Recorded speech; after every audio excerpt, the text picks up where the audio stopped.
Hello everyone, welcoming you to my YouTube channel tuition zone by Anshika.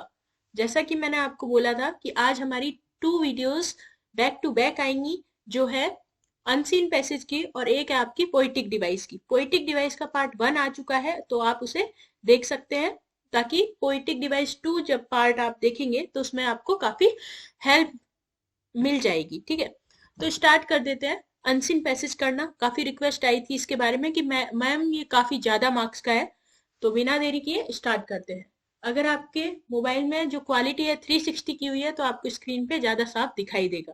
ठीक है, तो यहाँ पे देखो कि एक पैसेज दिया हुआ है, तो आप सबसे पहले क्या करेंगे, पैसेज को अच्छी तरीके से रीड नहीं करना है आपको। आपको नॉर्मली इसको क्या करना है, आपको ओवरव्यू करना है। ठीक है, जैसे कि देखो फर्स्ट जो पैरा है ना, उसमें आपको एक कॉन्फ्रेंस दिख रही है कि एक कॉन्फ्रेंस की सीरीज हुई है। ठीक है, और आपको कुछ अलग से दिख रहा है, इंक्लूजन हुआ है। ठीक है, अपकमिंग प्रीवियस हिप्नोसिस वर्कशॉप हुई है यूएसए में, यूरोप में, एशिया में। अच्छा, इतने साइंटिफिक सोसाइटीज हुई हैं। ठीक है, ये पढ़ लिया हमने, जनरल्स हैं। लेकिन इससे आपको कुछ आइडिया नहीं मिल रहा है। नहीं मिल रहा है तो आप ऐसा कीजिए, बस इसको इतना ही पढ़ना है, इस पैराग्राफ को। चलते हैं नेक्स्ट पे। यहाँ पे आ गया हमारा मेन पॉइंट, रिसाइकलिंग वेस्ट। ठीक है, तो रिसाइकलिंग वेस्ट से रिलेटेड देखो, ये पूरा आगे कन्वेंशन लिखा हुआ है ना, ये पूरा। ठीक है, एक तरीके से कमिटी है, इसका जो है 2018 में क्या हुआ होगा, एक तरीके से प्रोसेस चालू हुई होगी। तो ये क्या करती है, ये जो कंपनी है या कन्वेंशन है, ये प्राउडली इनवाइट करती है कंट्रीब्यूटर्स को अक्रॉस द ग्लोब।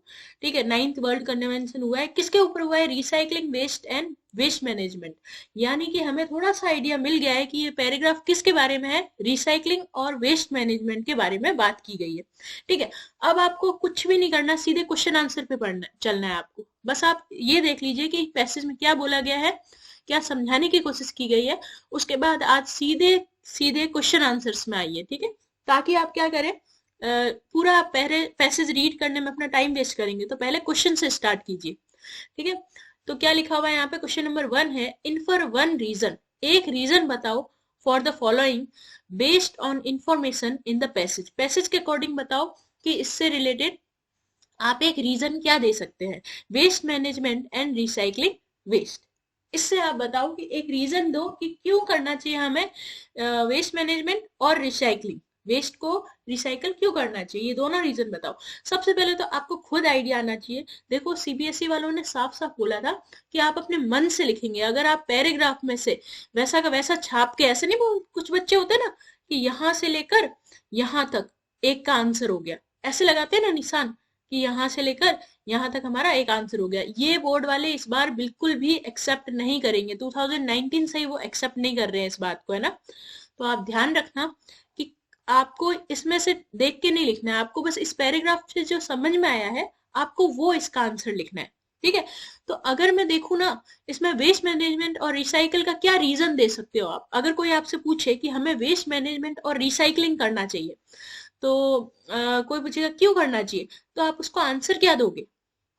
मेरे हिसाब से आप आंसर ये देंगे ना कि वेस्ट मैनेजमेंट और रिसाइकलिंग करने से पॉल्यूशन कम होगा, है ना। और पॉल्यूशन किस में कम होगा, हमारे एनवायरमेंट में कम होगा। तो आपको अपने मन से लिखना है, ये बहुत इजी टॉपिक है। ठीक है ना, पैसेज वाले, क्योंकि वो आपने मन से लिख सकते हो आप। ठीक है, तो एनवायरमेंट, ठीक है, एनवायरमेंट जो है वो क्या हो जाएगा, environment will be free, free हो जाए, किससे फ्री हो सकता है वो, फ्रॉम पॉल्यूशन।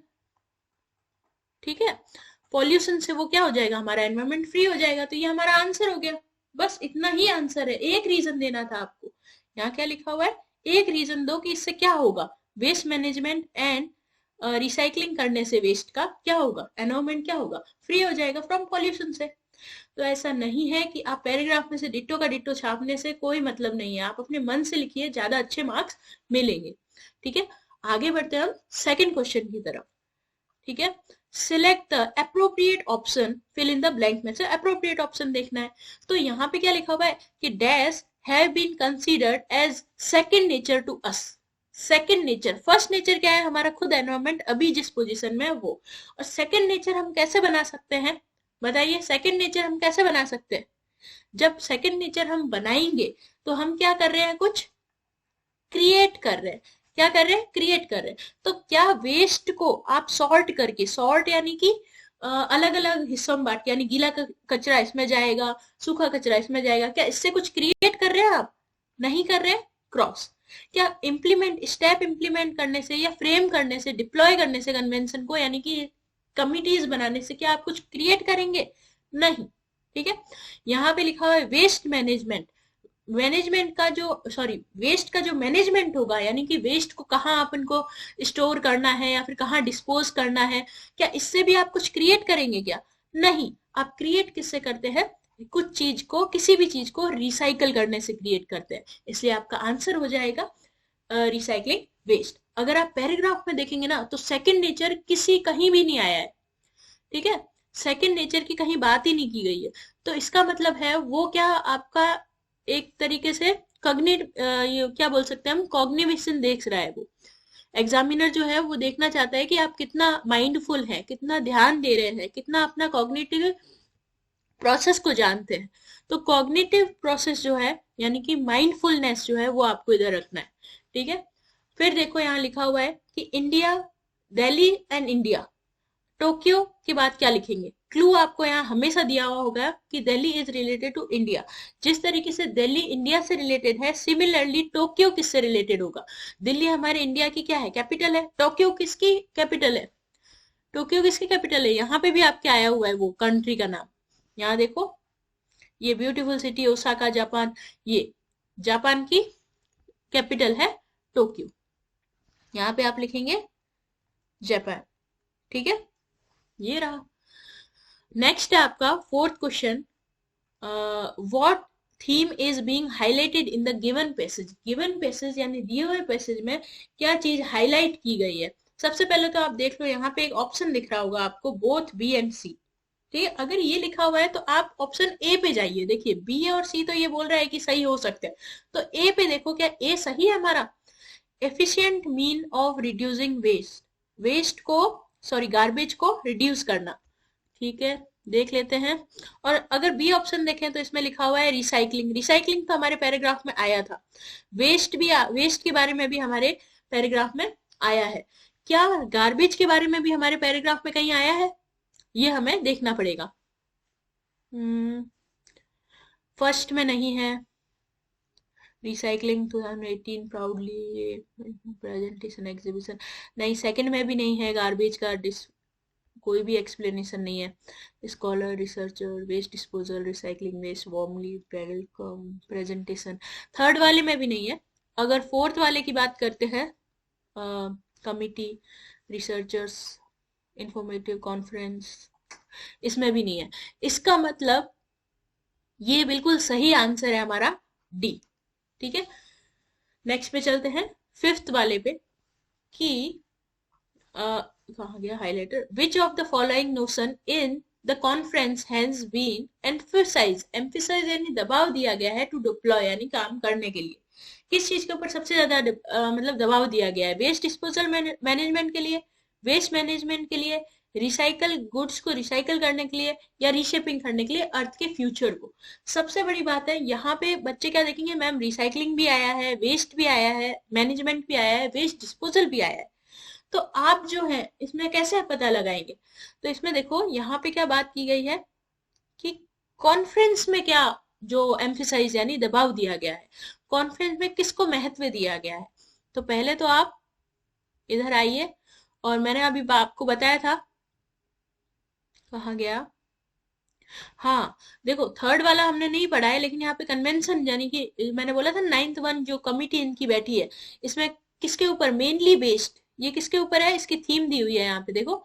मेनली किसके ऊपर ये बेस है, वेस्ट डिस्पोजल के ऊपर, और फिर रिसाइकलिंग प्रैक्टिस के ऊपर है। लेकिन पहले किसकी बात कही गई है, वेस्ट डिस्पोजल की बात की गई है।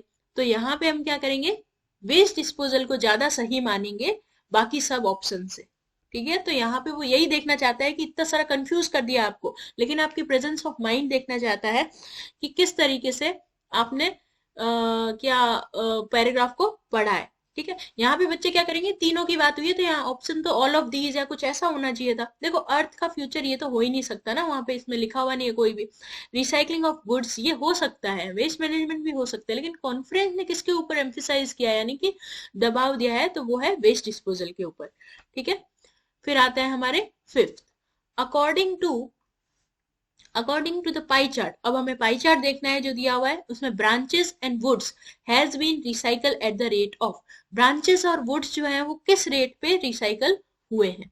ठीक है, तो हम पाई चार्ट की तरफ चलते हैं।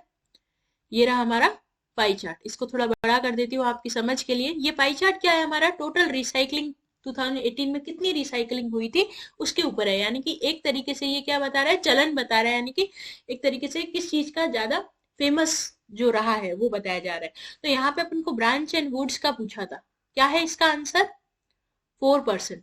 ठीक है, किसी चीज का दो भी पूछ सकते हैं, हो सकता है कि इलेक्ट्रॉनिक और ब्रांचेस का साथ में पूछता, अगर साथ में पूछता तो 4 + 3 7 हो जाता, लेकिन यहाँ पे हमें सिर्फ सिर्फ ब्रांचेस एंड वुड्स का पूछा है, और यहाँ पे हमारा आंसर है 4।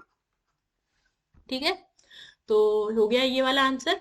अब देखिए इसमें क्या लिखा हुआ है कि सब्स्टिट्यूट करना है हमें, 7th वाले क्वेश्चन में सब्स्टिट्यूट करना है वर्ड, सब्स्टिट्यूट यानी रिमूव करके दूसरा कुछ वर्ड ऐड करना है, प्रेजेंट विद वन वर्ड, यानी कि वन वर्ड में ही प्रेजेंट को हमें सिमिलर मीनिंग देनी है in the following sentence from passage paragraph 3।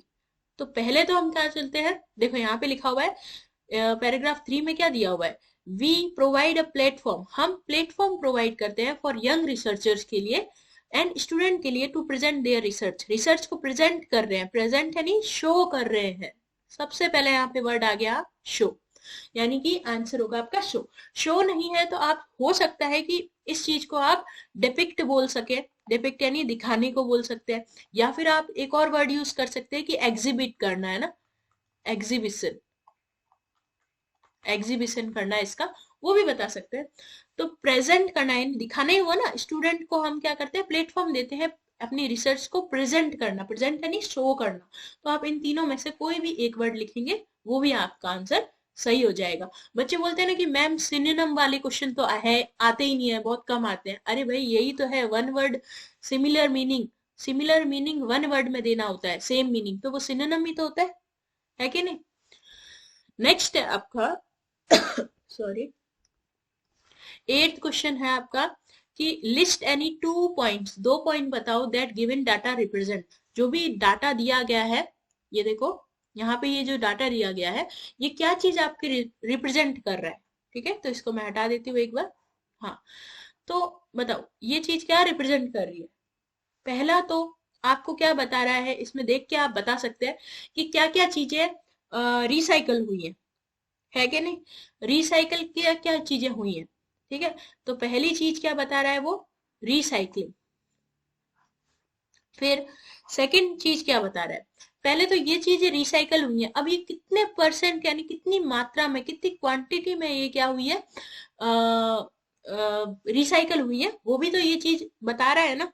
तो हम लिख सकते हैं कि अमाउंट जो होता है, कितनी मात्रा में, सॉरी अमाउंट, AMO, गलत से AMOUNT, amount of recycle waste, ये बोल सकते हैं हम रिसाइकल्ड वेस्ट, यही तो बता रहा है ये ट्रेंड, जितने अमाउंट में रिसाइकल हुआ है वेस्ट, तो वो हमें इसमें बताया गया है। तो हम लिख सकते हैं कि टोटल रिसाइकलिंग 2018 में हुआ है। जब भी कोई ईयर की बात कर रहे होते हैं तो वहां पे क्या चलता है, हमारा ट्रेंड चलता है, हम बोलते हैं ना कि ट्रेंड, तो हम लिख सकते हैं कि रिसाइकलिंग ट्रेंड, रिसाइकलिंग का ट्रेंड बता रहा है पहली बात, और दूसरी बात इसमें बता रहा है कि कितना अमाउंट में रिड्यूस हुआ है, रिसाइकल हुआ है, सॉरी वेस्ट। ठीक है, तो मैं यहाँ पे लिख सकती हूँ कि फर्स्ट पॉइंट क्या हो सकता है, रिसाइकलिंग ट्रेंड, रिसाइकलिंग ट्रेंड। अब ट्रेंड की जगह आप क्या लिख सकते हैं, रिसाइकलिंग वेस्ट। ठीक है, ये भी लिख सकते हैं, कोई दिक्कत नहीं है। बी पॉइंट में मैंने आपको बोला कि अमाउंट कितनी मात्रा में हुआ है, ये भी तो बताया पाई चार्ट में, अमाउंट ऑफ रिसाइकल्ड वेस्ट। ठीक है, वेस्ट कितना रिसाइकल्ड हुआ है ये भी बताया है। बस इतना ही आंसर लिखना है आपको, 10-10 लाइनों के आंसर इसमें नहीं लिखना है, ये एक एक मार्क्स के हैं। ठीक है ना, इतना काफी है। नेक्स्ट है आपका विच एक्टिविटी नाइन्थ क्वेश्चन है which activity contribute collectively towards paper waste recycle percentage. Paper waste किसकी बात हो रही है, पेपर वेस्ट रिसाइकल का परसेंटेज की बात हुई है, यानी कि हमें पाई चार्ट देखने की जरूरत है। तो कलेक्टिवली यानी कंट्रीब्यूट कलेक्टिवली करता है पेपर वेस्ट के जैसा। पेपर वेस्ट के बराबर किसका परसेंटेज है भाई, पेपर वेस्ट तो सबसे ज्यादा है आपका। देखो यहाँ पे पेपर वेस्ट, ये थोड़ा मिटा देती हूँ आपके लिए। हाँ, पेपर वेस्ट तो आपका सबसे ज्यादा है यहाँ पे। फिर किसके ऊपर लिया है इन्होंने, देख लेते हैं। पेपर वेस्ट हमारा है 39%। ठीक है, तो बताओ क्या दो चीजों को या पांच चीजों को हम ऐड कर दें। देखो 5 5 + 3 9 9 + 3, यार ये तो बहुत ज्यादा कम हो रहा है। 12 12 + 4, ये तो बहुत कम हो रहा है, ये सब तो नहीं होगा। अच्छा ये रहे बड़े बड़े परसेंटेज, ये रहे, ये रहे, इन सबको प्लस करके देखते हैं। देखो 15 + 6 कितना हो गया, 21, 21 + 24, 5 4 नहीं, ये 45 हो रहा है। हाँ इन दोनों को कर 24 और 15, हाँ ये हो रहा है ना 39%। यानी कि थोड़ा सा कैलकुलेशन वाला बैठ गया, यहाँ पे मिटा देती हूँ। देखो यहाँ पे जो जितना मैंने यहाँ दिमाग लगाया वहां ये देखो, ये दोनों confidential documents and plastic metal and glasses जो है, इनका जो परसेंटेज है वो कितना है, 25% है और +15% है। दोनों को प्लस करेंगे तो क्या आ जाएगा, 39%, जो पेपर वेस्ट के इक्वल है। ठीक है, तो मैं यहाँ पे लिख देती हूँ कॉन्फिडेंशियल डॉक्यूमेंट्स। ठीक है, तो पहला यहाँ पे लिखना चाहिए मुझे ए कॉन्फिडेंशियल, क्या था, कॉन्फिडेंशियल डॉक्यूमेंट्स। ठीक है, डॉक्यूमेंट्स, ठीक है, यू है ये डॉक्यूमेंट्स, एंड बी जो है हमारा वो क्या था, metal, plastic, metal, glass, plastic, metal and glass. ठीक है, इस तरीके से। तो ये सब मिलके अगर आप इधर लिखेंगे कि इक्वल टू 39%, बस इन दोनों चीजों का मतलब ए प्लस बी को मिला के हम 39% बता रहे हैं, तो दोनों का नाम बता दो। ठीक है, इसमें बस एक्टिविटी तो पूछी थी जिसका हमने नाम लिख दिया। नेक्स्ट है 10th क्वेश्चन, लास्ट क्वेश्चन है आपका कि what has been considered as efficient mean to reduce landfill area। Landfill area के लिए पहली बात तो देखो ऑप्शन में बोथ ए एंड बी है। ठीक है, नन ऑफ दीज हमारा हो नहीं सकता। ठीक है, और एक चीज कोई एक, तो वो तो आंसर हम मान ही नहीं सकते ना। तो हमेशा जब भी आपका बोथ ए एंड बी है तो उसका मतलब आपका क्या है, ए और बी दोनों ही सही होने चाहिए, इसलिए आपका आंसर है सी। देखो वेस्ट को सॉर्ट कर रहे हैं, ठीक है, रिसाइकलिंग कर रहे हैं कंपोस्ट वेस्ट को, ये भी बिल्कुल सही है। तो आपका आंसर हो जाएगा B and sorry A and B. ठीक है, तो देखो ये बस आपकी समझ देखना चाहता है कि किस तरीके से आप इसको कॉम्प्रिहेंड कर सकते हैं, यानी कि समझ सकते हैं। ये कॉम्प्रिहेंशन ही है आपका, जिस मतलब कि ये रीडिंग स्किल में कॉम्प्रिहेंशन पार्ट ये है आपका, जो आपकी इनर नॉलेज या फिर डीप नॉलेज को इंडिकेट करेगा एग्जामिनर के सामने कि किस तरीके से आप चीजों को कॉम्प्रिहेंड यानी समझ पाते हैं। ठीक है, तो आई होप आप लोगों को ये काफी हेल्पफुल लगा होगा। जिस ट्रिक से मैंने सॉल्व किया है इसको, उसी ट्रिक्स को आपको अपनाना है। पूरा पैराग्राफ पढ़ने नहीं बैठना है। अगर उसका मेन आइडिया लेना है तो कम से कम 2 सेकेंड या फिर आप थर्ड उसके ऊपर चले जाइए इसके। ठीक है ना, पेन क्यों नहीं चल रहा मेरा भाई, चल गया। सेकंड पे या फिर थर्ड पैराग्राफ पे आप चले जाइए, इसका मेन आइडिया मिल जाएगा आपको अनसीन पैसेज का, और मेन आइडिया मिलते ही आप अपने सीधे क्वेश्चन आंसर्स पे जाएंगे और क्वेश्चन आंसर से ही आप पैराग्राफ पढ़ना शुरू करेंगे, यानी कि उसमें जो लिखा है फिर आप ढूंढना शुरू करेंगे। और काफी क्वेश्चन तो ऐसे होंगे जिसमें आप अपना ही दिमाग लगा के अपने मन से लिखेंगे तो कोई भी गलत नहीं करेगा। ठीक है, और अगर पैराग्राफ में से इस तरीके से लिखा आपने कि यहाँ से लेकर यहाँ तक ये आंसर लिखते हैं, तो वो तो आपके बिल्कुल ही रॉन्ग होगा। आपको मालूम नहीं है कि 2020-21 में जो है एग्जामिनर को एक जो मिलता है ना आंसर बुकलेट, तो उसमें लिखा होता है कि आप मार्क्स काट सकते हैं अगर उसको लगता है कि उसने अपनी बिना समझ के सीधे पैसेज में से छापा है, तो उसके मार्क्स काटने का हक है। ठीक है, चेकर को। तो इसलिए ध्यान रखिएगा। Thank you so much for watching. मिलते हैं नेक्स्ट वीडियो में। कोई भी डाउट होने पे आप कमेंट बॉक्स में कमेंट कर सकते हैं, मैं हर एक कमेंट का रिप्लाई करती हूँ। लाइक कीजिएगा वीडियो को ताकि मुझे मोटिवेशन मिल पाए। Thank you so much for watching.